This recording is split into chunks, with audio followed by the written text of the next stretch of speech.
How to loop video on CapCut. Hey everyone, in this video, I'll show you how to loop a video in CapCut.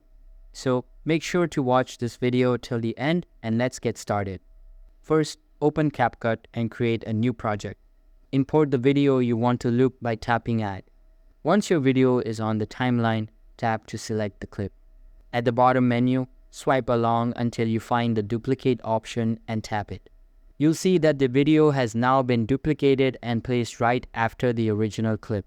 Next, make sure the duplicate clip is selected in the timeline. Swipe along the bottom toolbar again and look for the reverse option. Tap reverse to flip the video playback direction. Once it finishes processing, your duplicate clip will now play backward, creating a seamless loop back to the start.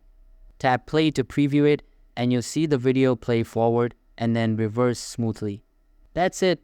You've successfully looped your video in CapCut. Thanks for watching.